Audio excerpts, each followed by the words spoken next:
আসসালামু আলাইকুম, সবাই কেমন আছেন? আশা করি সবাই ভালো আছেন।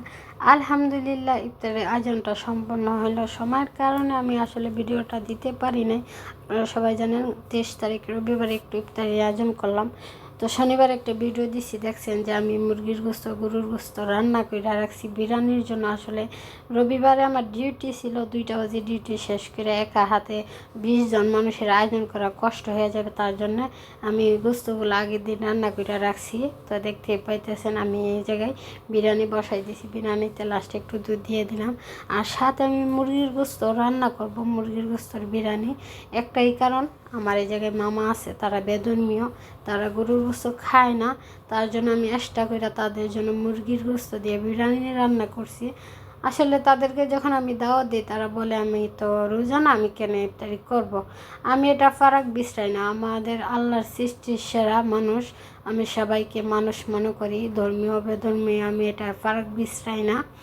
আমার কথা, আপনিও মানুষ আমিও মানুষ, আমি ইফতারি করলে আপনি কেন করতে পারবেন না? আপনি রোজা রাখেন না দেখে যে ইফতারি করতে পারবেন না, এটা কোনো নিয়মে নাই।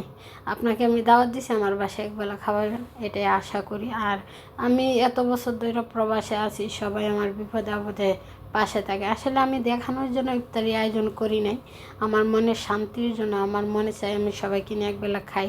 আসলে দৈনিক যদি পারতাম আমি সবাইকে নিয়ে একবেলা ইফতারি করতাম, আসলে কাজের কারণে হয় না। তার জন্য সবাইকে একদিনে দাওয়াত দিলাম।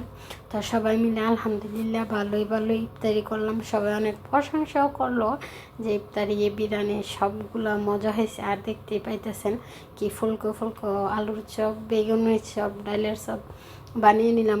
বুট রান্না করছি, সালাদ বানিয়েছি। আসলে এক হাতে সবগুলা কষ্ট হয়ে যায়, সবগুলা শেয়ার করতে পারি না। তো সবাই কেমন আছেন অবশ্যই কমেন্ট করে জানাবেন। সবার জন্য মন থেকে অগ্রিমীদের শুভেচ্ছা রইল, যাতে ভালোই ঈদ কাটতে পারে। আসসালামু আলাইকুম, সবাই ভালো থাকবেন। আল্লাহ হাফেজ।